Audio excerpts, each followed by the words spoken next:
Here are the three most disturbing stories I have came across over months of research and emails. Before reading, know that these stories can cause nightmares. Watch these videos at your own risk. Viewer discretion advised, to be 13 or older. It started late one night when my friend Ryan and I were sitting in my room, bored out of our minds and scrolling through Snapchat because neither of us felt like doing anything else.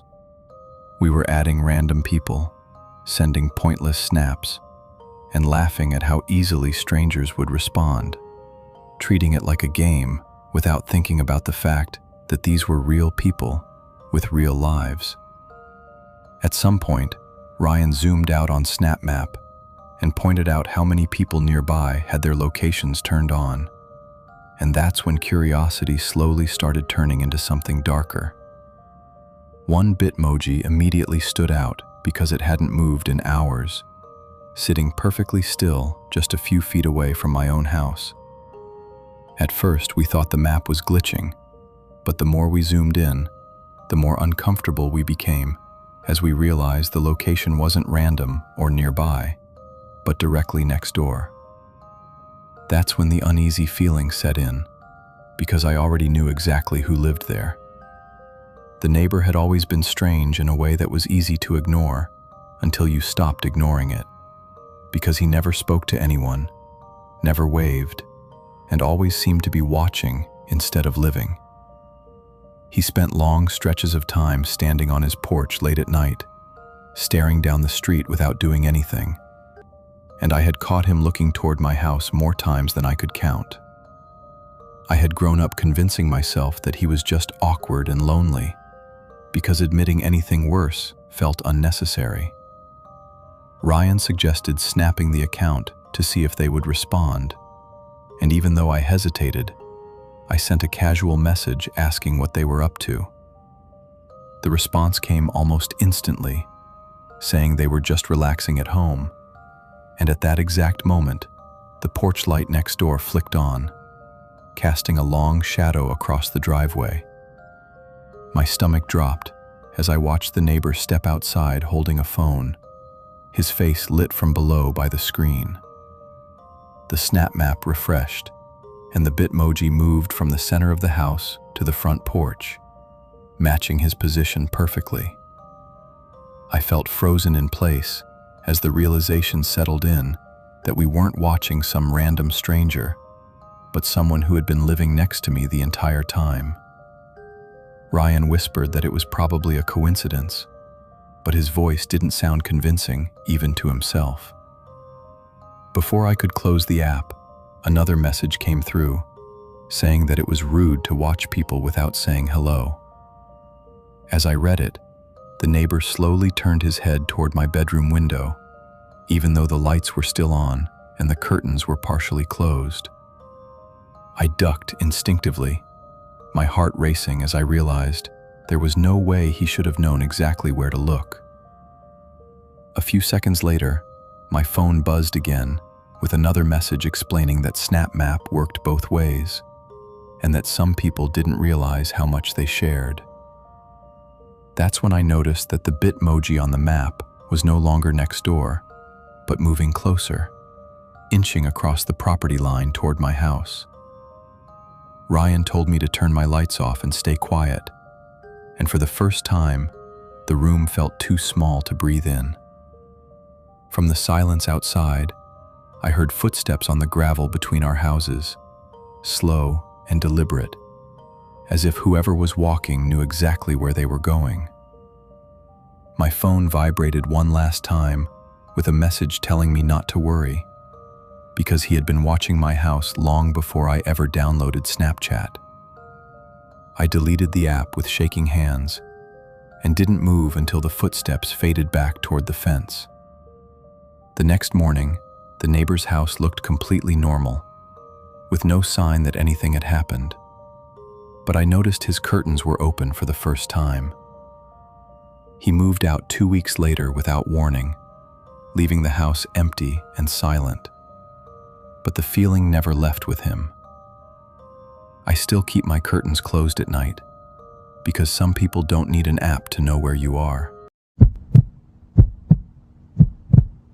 I never imagined I would be the person writing something like this, and I still hesitate even now, because there is no way to tell this story without admitting how deeply I failed someone who trusted me completely.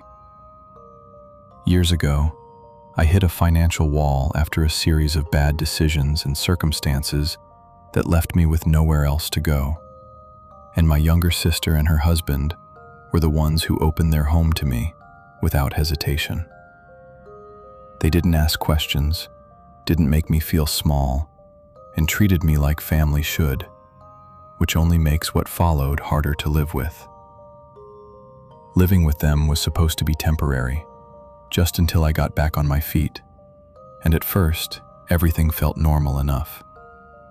My sister worked long hours, often late shifts, while her husband and I were home more often, sharing space in a way that slowly blurred boundaries I should have protected.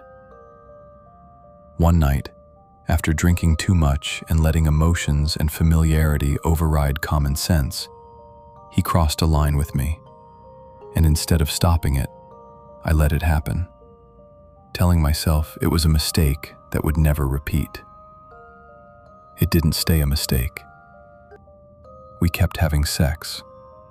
What followed became a quiet, shameful routine that I convinced myself I could compartmentalize, something that only existed in the narrow window of time when my sister was at work and the house felt empty.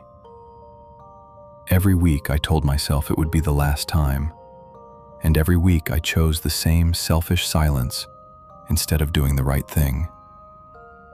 I lived under her roof, ate her food, listened to her talk about her marriage, and smiled at her while carrying something I knew would destroy her if it ever came out.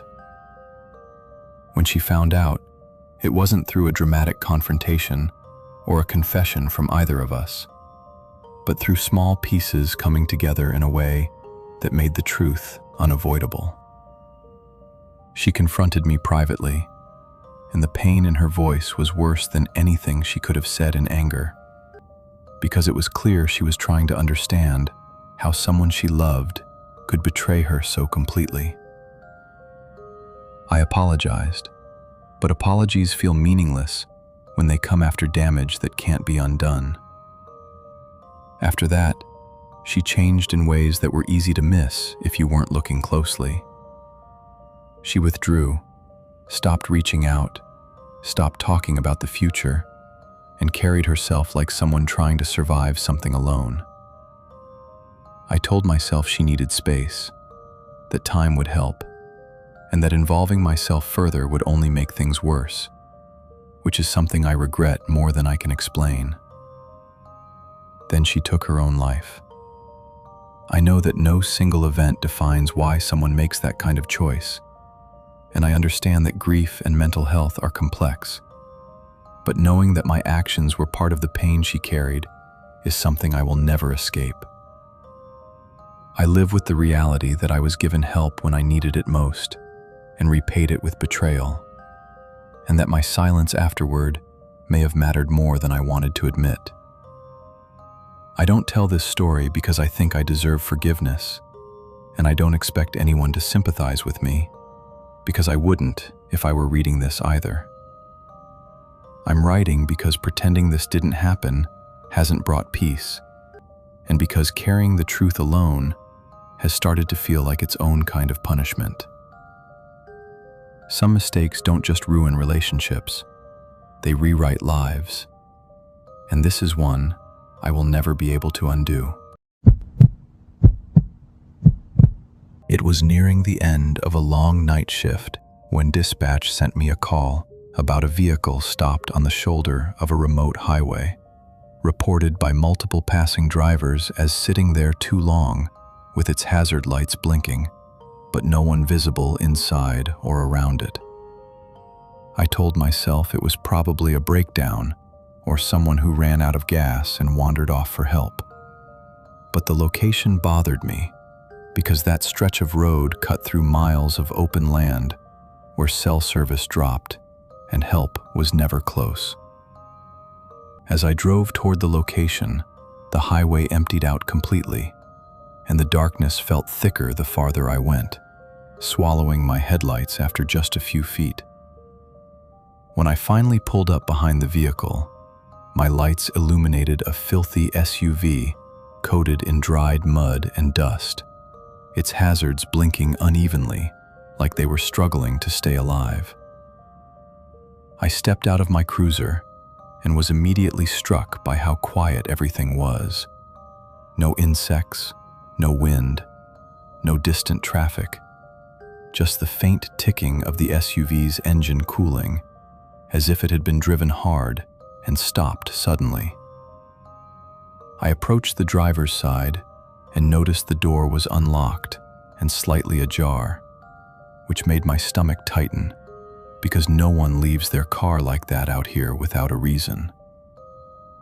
When I shined my flashlight inside, a heavy smell hit me, a mix of sweat, metal, and something sour that didn't belong in a vehicle, and I instinctively took a step back.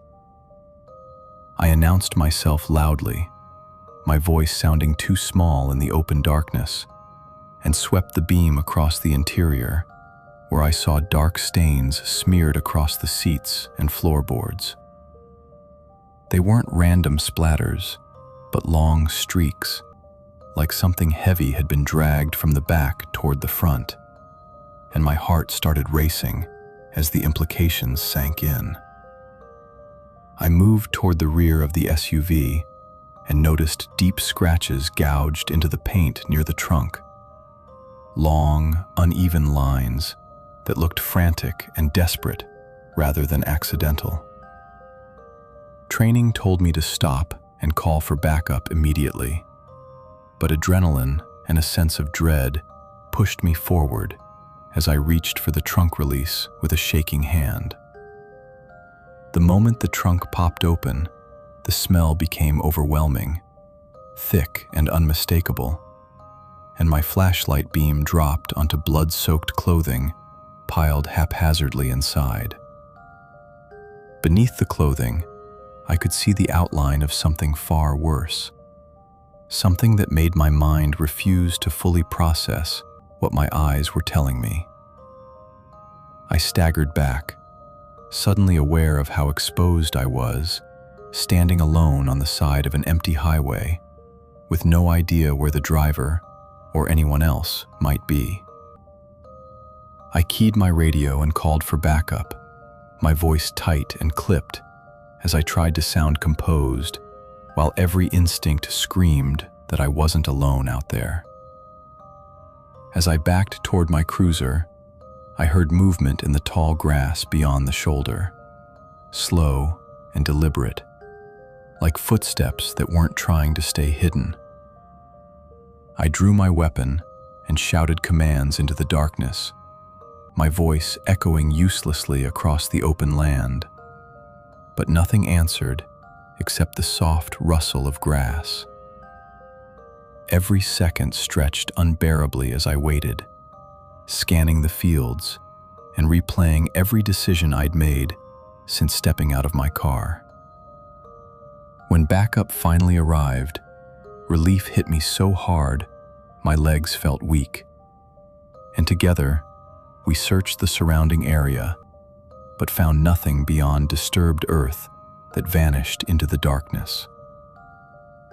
The SUV was towed, evidence logged, and the highway eventually returned to its empty stillness.